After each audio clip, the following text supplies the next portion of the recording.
Hey gang, AV here, and welcome to my review of the Injustice Gods Among Us Cyborg versus Harley Quinn action figure 2-pack.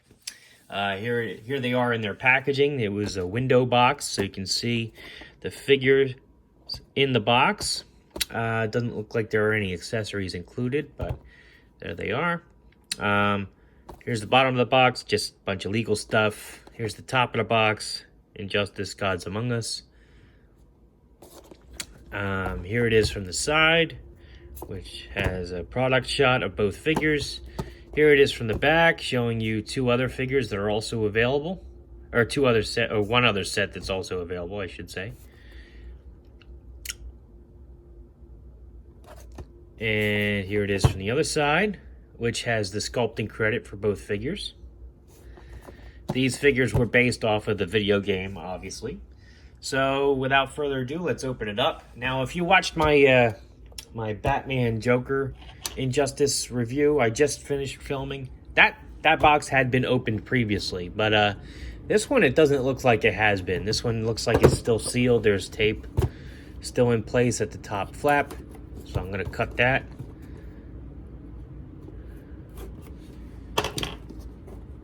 And we're going to open it up. Oh, tape there too, huh? Okay.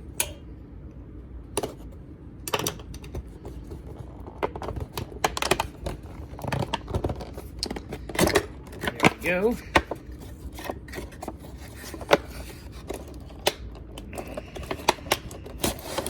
Slide this out of the box. Get the figure tray out. Now, I mentioned in the previous video, I am a big fan of these inserts. I think they come in really handy when you're doing your photography and whatnot. And if you're interested in making toy photography, even if you don't think you're going to use that particular scene, it can be used as like a window backdrop or something, just to give the illusion that there's, something going on outside. I do recommend that you hold on to these. They do come in very useful. And I will be adding that to my collection of backdrops right now, as a matter of fact. The figures are twist tied in place. So I'm gonna get my bolt cutters here, or wire cutters, I should say. Start clipping them. And while I'm doing this, I will also say that I am a big fan of keeping these twist ties. They come in very useful for all sorts of things not only around the house, but also for toy photography and stuff like that too. For example, twist a couple together and they make a great web line for Spider-Man. The only reason why I'm not bothering to save them now is because I'm making a review and I already have a ton of them stowed away. So I can get away with not keeping these. There we are. Let's get the figures out of here. Did I get his feet? Yeah, I did.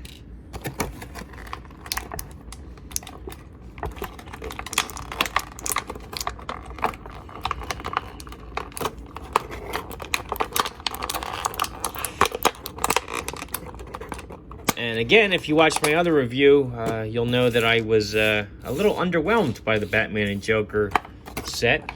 A little let down by it. But I got this and that one for $5 each, so I can't really complain. I just felt it left a little bit to be desired, that's all. So let's see how this set grabs me. Alright. So first off, we'll start with Cyborg here. Here he is.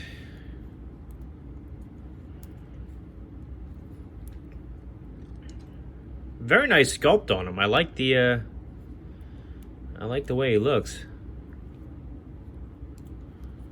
Some of his joints are stiff though. I'm gonna have to work these out. For example, his torso articulation right here is very stiff. There we go. Part of that's sculpt related too, I think. All right. It's not bad. Very bulky shoulders because of these shoulder guards. They do fold up. That's good. Okay. Let's do his articulation now while I got him in my hands. His head's on a ball joint, so he can look down a little bit. Up, not really. He can do a full 360, but it is hindered by his collar. He can rock his head back and forth, which is cool. His arms will do a full 360, but these shoulder pads are going to get in the way. You can move them a little bit, but they're still going to get in the way. He can put his arm up about that high. Bicep swivel. Single joint at the elbow, which will get him about 60 degrees. So not much there. And he does have wrist articulation, rotation right there. Torso articulation, he gets a little bit of motion there, but not too much in any real direction. Back and forth and front and back, just a little bit. He does have a pretty good ab crunch, which will get him a good range of motion there. His legs will go out about this far, not much at all. He can kick his leg up about that high. He does have the swivel joint right above his knee or at his knee, depending on how you look at it. He has a typical Injustice 1 articulation where with the funky knee joints. So that's the double knee joint right there. He has... Does he have a swivel there? I don't think he does. No, it doesn't look like he has a swivel below his knee like the other figures I reviewed. He does have ankle articulation where he can go back and forward.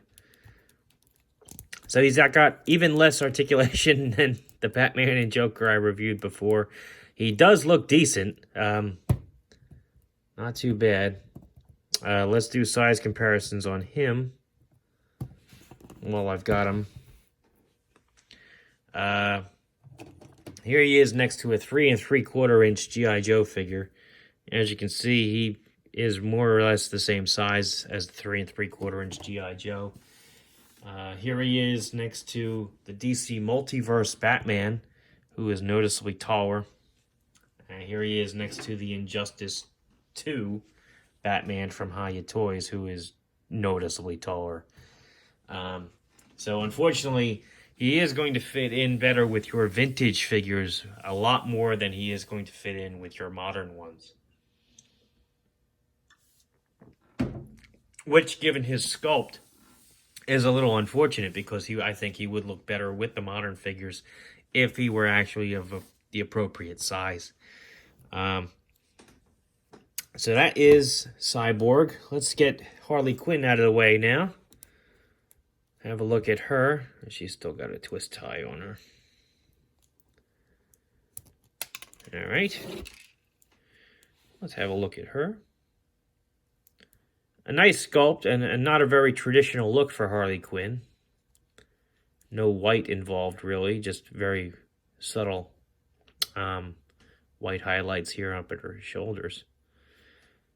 Rather unique looking costume. I'll be honest, I have not played Injustice, so I'm not sure how accurate this costume is to the video game. I assume it is accurate because that's what this toy line was based on. But if it isn't, feel free to let me know in the comments. Not too bad. Not too bad. Let's do her articulation. So her head's on a ball joint. She can do a full 360. She can look down slightly and up slightly. Her hair is rubbery and doesn't hinder her articulation at all. She can even cock her head from side to side a little bit. Her arms will do a full 360. Will go up about that high. There's nothing at the bicep. Her elbows do have a hinge there, but they're backwards. Okay. Elbows will do about 90 degrees almost, which is not too bad. She's got to have a wrist articulation to get her hand back where it belongs. but it's frozen on mine. And I don't want to ruin this.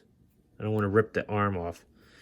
It's frozen. I'm going to have to heat that up with some, with my hair dryer to get that working. And that's unfortunate because obviously her hand is upside down for the way her elbow joint goes. So I definitely have to loosen that up. Otherwise, it's not going to look right.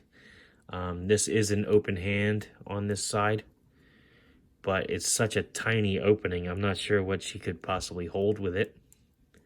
She didn't come with any accessories either, so. She has a ball joint right below her rib cage there. And she has an ab crunch, which does better backwards than forwards. Yeah, forwards, you're not really getting much out of that. Backwards, however, she can bend over backwards. Her legs will go out about that far. Kick up about this far. Her knees, she's got the same funky knees that the other figures have. Rotation above the knee joint. And I think it wants to bend there too, but it's not really cooperating. It bends slightly, not as much as the other figures, but it is there. It does bend. And bends below the knee joint, obviously. Rotates at the top of the boot, but there's no pivot down or up. So she's got no ankle articulation. So she's got less articulation than the other figures. She is suffering from a frozen joint, which is not the first time I've seen that, especially not on a Harley Quinn. But it is what it is. Let's see how she measures up with a vintage G.I. Joe, 3 3/4 inches. As you can see, she fits right in with that size scale. I think I have one of my Harley Quinns handy here so we can do a size comparison. Yep. This is the Harley Quinn from the DC Multiverse line. So you can see how she measures up with her. As you can see, the Multiverse 4-inch figure just towers over her. I don't have my Hiya Toys figure handy, but I will say that she would also tower over this Injustice 1 version. All in all, I don't think she's bad. I think she's very unique looking with the costume. And I think because she's a female character, the fact that she's short may not make that much of a difference because genetically, males tend to be on the taller side. So you could actually have her as like a different character besides Harley Quinn, even standing on the shelf next to Harley and your Hiya Toys Joker and whatnot. Might look actually kind of cool. Actually may be how I choose to display her. But anyway,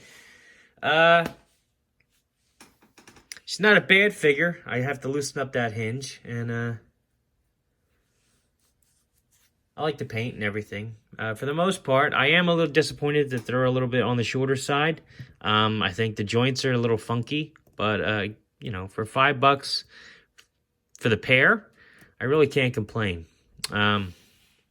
This has been AV. If you like this video, check out my channel. If you like what you see there, then please subscribe. And as always, thanks for watching.